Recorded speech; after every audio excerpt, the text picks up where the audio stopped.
Elon Musk's controversial Neuralink is ready to test its brain chip implant on humans. Elon Musk's brain implant startup Neuralink is recruiting patients for a clinical trial. In this video, I'm going to break down all the latest advancements in brain-computer interfaces and bionic vision, from the revolutionary technology to the complex surgery it requires, as well as its unfortunate complications. And I'm going to talk about why this technology will change life as we know it. Elon Musk has publicly announced that his startup Neuralink and its cutting-edge brain implant technology will aim to restore vision and cure blindness. The first two applications we're going to aim for in humans are restoring vision. And this is not some future projection. This is reality now. Neuralink recently received FDA approval to begin human clinical trials, and in 2024, Neuralink will be implanting their microcomputers into human brains on real live people. And they'll be using automated surgical robots to perform the surgery. Neuralink's technology and brain-computer interfaces will change humanity forever. So let's get you up to speed with what's been going on behind the scenes. By the way, I'm Dr. Michael Chua. I'm a board-certified ophthalmologist with Puente Hills Eye Care, and I make videos to help you see better, look better, and feel better too. So let's take a step back. Implantable microchips, robotic surgery, brain-computer interfaces, what exactly are we talking about here? If you can see me talking to you right now, it's because there are light waves coming from your screen onto your retina, or the thin layer of tissue in the back of your eyes that detects light signals.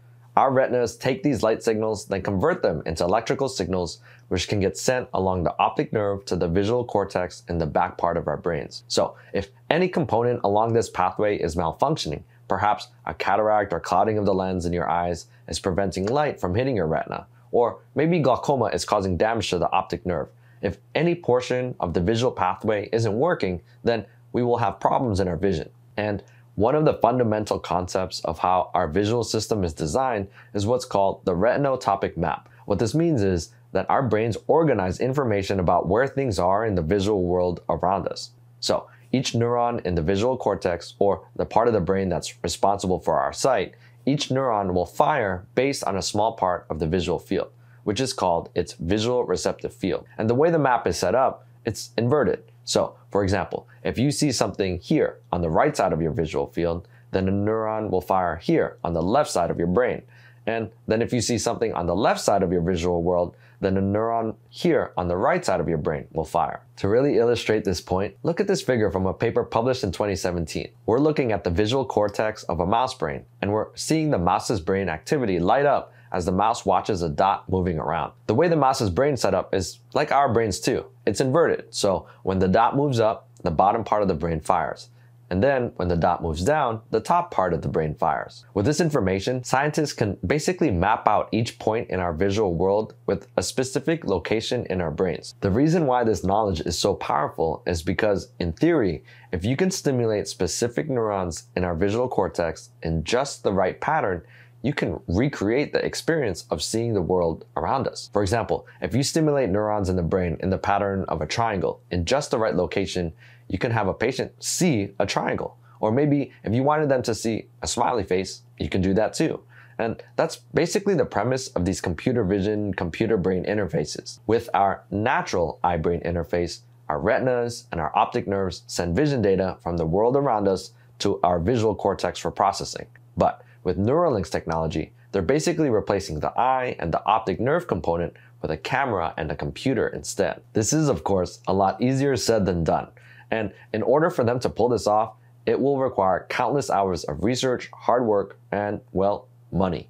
As of late 2023, Neuralink has raised over $320 million to fund its research efforts, and the company has been valued at more than $5 billion just based on the potential of the technology it's developing. Now, the concept of brain-computer interfaces is not new. In fact, researchers have been working on this technology for decades. I can actually remember one of the most impactful lectures I listened to when I was a freshman in college. I was in an introductory neuroscience class, one of those big lecture halls, and there was a guest speaker talking to us that day. His name was John Donahue. I didn't know it at the time, but Dr. Donahue was actually one of the pioneers, one of the godfathers of computer-brain interfaces. During his talk, Dr. Donahue showed us videos of the technology he had been working on for years. He and his team were implanting electrodes or computer chips into people's brains and plugging them into computers. And I distinctly remember this grainy footage he showed us. He had patients who were paralyzed either from trauma or other spinal cord injuries, and with this technology, they were able to control computers, not with a mouse or a keyboard, but entirely with their minds. And they even had patients moving prosthetic limbs, all with their thoughts. Now close it? Now close. Eyes open. Not there at all. This was in 2009 or 2010, and seeing this technology give people the power to physically control the world around them with just their thoughts, this expanded my reality of what was possible with science. This Neuroscience 101 course actually sparked an interest for me in neuroscience and neuroscience research. I ended up majoring in neuroscience during college and also joined a lab to do vision research for the next 3 years as an undergraduate. And coincidentally, our lab happened to be next door neighbors to Dr. Donahue's lab. I didn't realize it at the time, but during my time doing research in college, I enjoyed a front row seat to watch the development of brain-computer interface technology. I carried my interest for neuroscience and vision throughout medical school and ended up pursuing a residency in ophthalmology. And as I traveled to different vision and medical conferences to present whatever ophthalmology research I was doing at the time, there was always one team's work that piqued my interest at these meetings. That was the work of a company called Second Sight and their retinal implant called the Argus 2. The Argus 2 was the first ever retinal prosthesis that delivered bionic vision to patients, and it received FDA approval in 2013. How the Argus 2 worked was, first, patients would receive surgery. A small electrode, or basically a little chip that conducts electricity, would be implanted into the patient's retina. Here's a surgical video of a retina surgeon implanting an electrode into a patient's eye.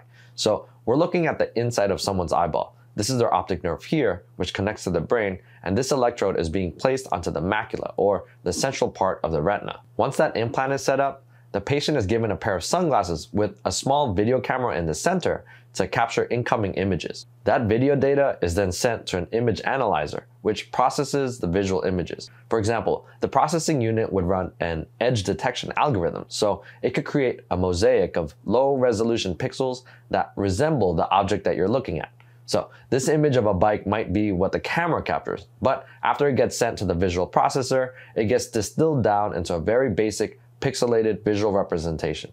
And this is the image that gets sent downstream to the transmitter. Now, the Argus 2 had a resolution of 60 black and white pixels. So basically, it needed to be able to convert whatever you were looking at into 60 pixels. This image information is then transmitted wirelessly to an implant on the retina. The receiver takes these signals and sends them to that surgically implanted retina electrode. The electrode sends small jolts of electricity to the retina and stimulates the retina in specific patterns. These electrical signals can then get sent through the optic nerve and into the visual cortex in the brain, which the patient interprets as perception of vision. This technology came out in 2013, and I thought it was absolutely revolutionary. This device gave patients with blinding retinal conditions a second chance at vision. Here's a previously blind archer using his Argus Bionic retina to hit some targets. And this video is from almost 10 years ago. It's pretty impressive. But it wasn't all sunshine and rainbows for Second Sight and their Argus implant. Unfortunately, Second Sight and their founder/CEO at the time, Robert Greenberg, had difficulty in figuring out how to make their retinal implants financially viable. Second Sight sold these Argus 2 devices for $150,000 a pop, but they were blowing through money for research and development, sales staff, and regulatory specialists to make sure they were doing everything above board for the FDA. And for patients, just receiving the implant was the first step. Each patient would need to work with vision rehabilitation specialists one-on-one for months to years to figure out how to navigate the world with their pixelated vision. One Argus patient mentioned that when they factor in the cost of the surgery, the Argus 2 implant, and all of the rehab services, the total cost of their bionic vision was $497,000. So the math didn't add up for these bionic retinas, and in 2020, Second Sight announced that their head of research and development and their CEO had left the company. They laid off the majority of their employees, and they auctioned off their manufacturing equipment, scientific instruments, laptops, just about everything. They were teetering on the edge of bankruptcy and outright collapse. And the worst part, as the company was imploding, no one informed the hundreds of patients with these Argus 2 implants in their retinas. These patients were totally left in the dark.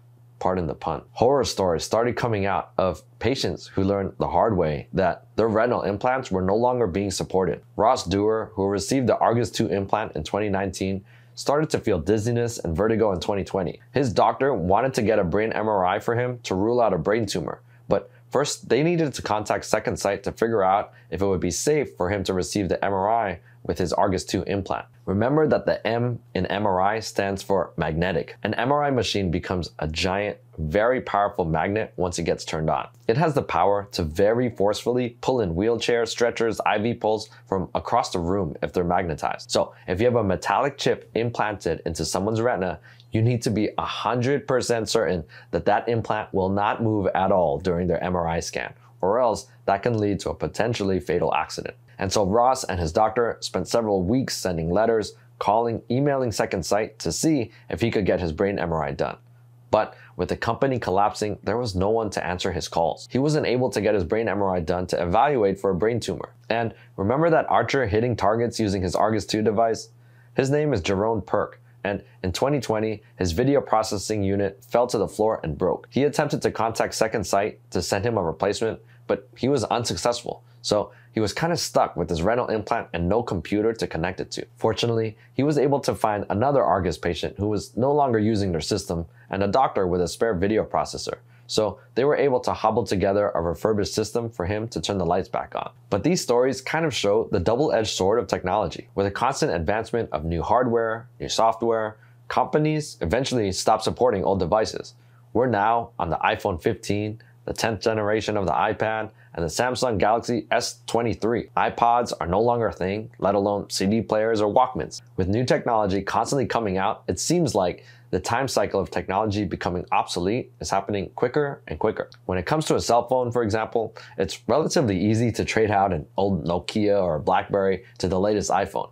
But if your old technology consists of a computer chip that is scarred into your retina, it's not quite so easy or safe to just trade it out. And so we really need to be cautious when introducing all this new and exciting technology to people and think hard about how these patients will be supported for decades after their surgeries. But that brings us to the next generation of brain-computer interfaces. Elon Musk and his team at Neuralink have taken the lessons learned from Dr. Donahue and BrainGate, as well as Second Sight and their Argus implant, and they're now developing their version of Bionic Vision. Elon recently hosted a show and tell event with Neuralink and shared all the latest advancements they have developed to push the field forward. All right, welcome to the Neuralink Show and Tell. There are 3 key improvements that he highlighted over previous generations of brain-computer interfaces that will help Neuralink actually make this more available to the masses. Let's first summarize how Neuralink's technology works and then go through those key features that make it a game changer. As opposed to the retinal implant like the Argus, the Neuralink implant is a brain implant. So the first step is that patients will need to undergo neurosurgery to receive the technology. What the neurosurgeon will need to do is drill a hole in your skull. This is what we call a craniectomy. Then they need to remove the tough outer layer of the tissue protecting the brain called the dura. Then they want to insert thin, flexible threads of electrodes into the brain. Remember that these electrodes are basically the wires which allow the Neuralink scientists to send electrical signals back and forth between their computer chip, which they call the N1 chip, and your brain. Then they fit that N1 chip, which is about the size of a quarter, into the hole in your skull that they made. Then they close up the skin on top, and congratulations. You are now the proud recipient of a brain implant. And remember that retinotopic map we talked about? How our brains are organized in a specific way so that when we see things, for example, a dot in the right side of our visual field, then the left side of our visual cortex will fire. So the thought with the Neuralink implant is, since those electrodes are implanted in precisely mapped out locations in your visual cortex, if they activate the electrodes in your brain in specific patterns, this will allow you to see pixelated images even if you don't have an eye. Okay, so we have the N1 chip successfully implanted into your brain. Now what?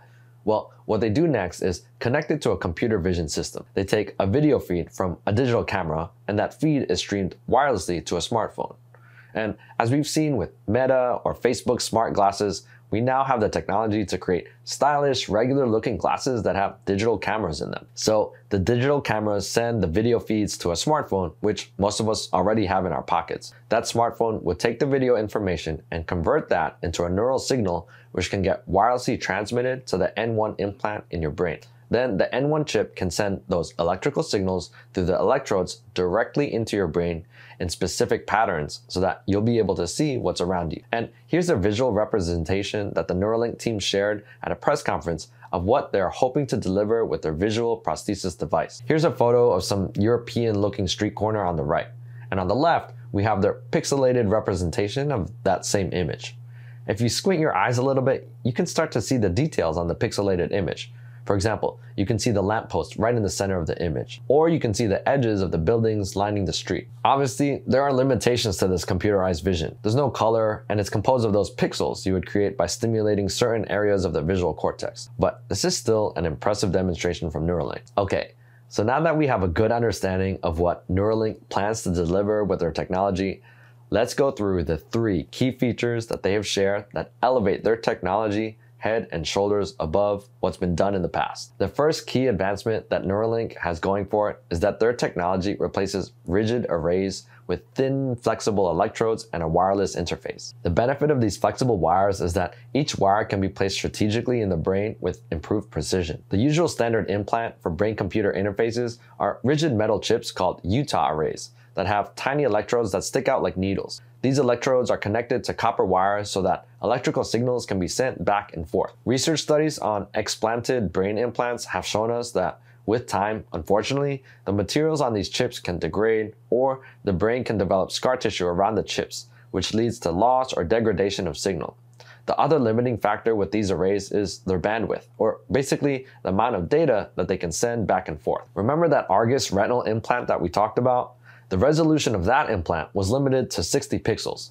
To put that into perspective, a typical 1080p high-definition screen has about 2 million pixels of visual information, whereas a 4K ultra-high-definition display has 8.3 million pixels. So in order for these bionic vision systems to start resembling what we'll call realistic vision, their bandwidth will need to expand by several orders of magnitude. The Neuralink team has announced that their brain implant chip, which they call the N1 chip, can record from 1,024 channels. For context, this is 10 times the bandwidth of the Utah array. At Neuralink's show and tell event, they announced that the next generation of their chip will have 16,000 channels of bandwidth. If you put one of these chips on each side of your visual cortex, that gives them 32,000 electrodes to deliver visual information to your brain. And with that increased bandwidth, the images that they can create will be much sharper compared to the images from the 100-channel Utah arrays in use currently. The other big innovation with Neuralink's technology is that all of this can be done wirelessly. With previous brain-computer interfaces, you would need to plug in a wire into your skull to get connected to the system. This obviously limits its use cases. But since Neuralink's technology can all be used wirelessly and will probably be paired with regular-looking glasses and the smartphone in your pocket, you could be out and about in the world with a fully functioning brain implant and no one would even notice. It'll basically be invisible. Here's a demonstration that the Neuralink team shared of a monkey charging their N1 chip wirelessly. You can see that they've installed a charger into a tree branch here, and when the monkey sits below the coil, it starts delivering a current to the N1 chip, allowing the battery to charge. Okay, so we have thin flexible wires and a small N1 chip that could deliver lots of data wirelessly, allowing it to be invisible to those around you. The next innovation that distinguishes Neuralink is their surgical robot. The Neuralink team showed off a live demonstration of their R1 surgical robot in action at their show and tell event. Now, remember when we talked about that retinotopic map and how visual information is organized in our brains? In order for Neuralink engineers to recreate accurate images of the world around us, they need to make sure that their electrode tips are inserted exactly where they want in our visual cortex. This requires precision to fractions of a millimeter. So they invented the R1 robot, which has the ability to grasp and precisely insert these electrode tips into a human brain while also dodging important blood vessels, even if that human's brain is moving slightly from their breathing. And here's the R1 robot in action. There you go. That's the first insertion.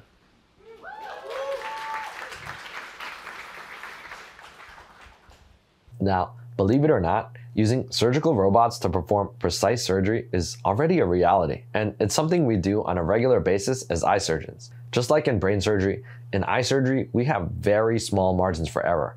Making a wrong move by just half a millimeter during eye surgery can make the difference between a smooth surgery with no problems and a complicated surgery with poor vision for the patient. And so during certain surgeries, such as LASIK or laser-assisted cataract surgery, we call in the assistance of surgical robots, which also have patient imaging and eye motion tracking capability so that we can deliver laser treatments into the eye exactly where we want on the order of microns. That is, fractions of a millimeter. So it's exciting to see Neuralink bring that same level of precision to neurosurgery and their brain implants as well. The last important innovation that Neuralink highlighted at their recent press conference was the future upgradability of their technology. With those poor Argus patients, we saw the consequences of what can happen when a corporation stops supporting or updating their implant technology.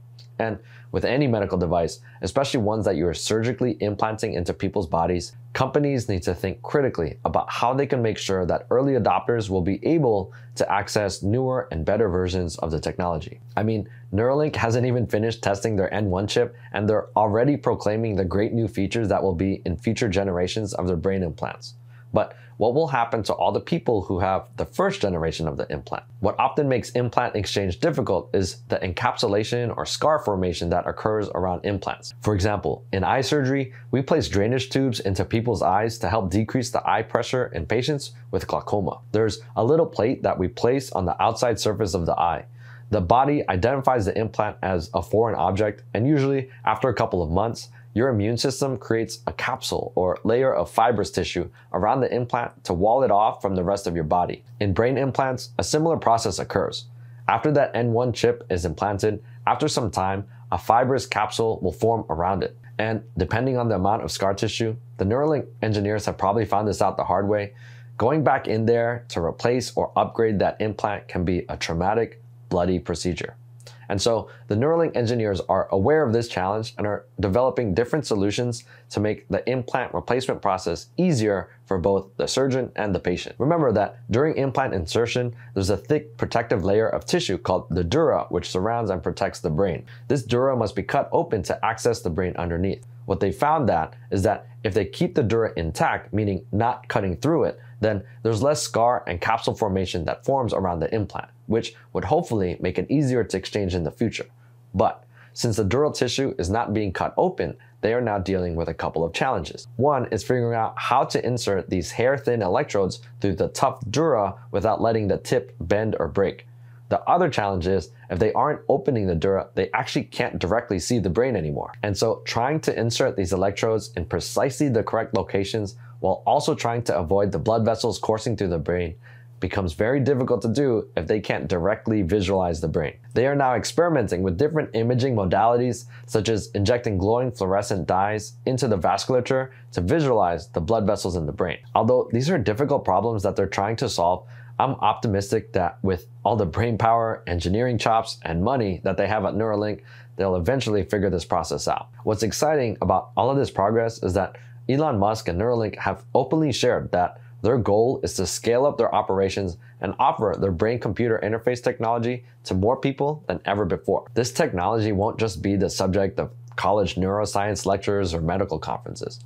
Neuralink is hoping to deliver their brain implant chips to the masses. What we're witnessing is the birth of an entirely new industry, neuroengineering, which could very well change humanity as we know it.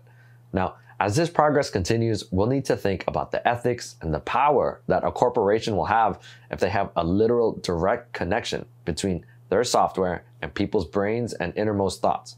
Whether we are ready to accept it or not, this technology is coming, and it'll probably come sooner than you think. I'm Dr. Michael Chua with Point of Hills Eye Care. See you next time.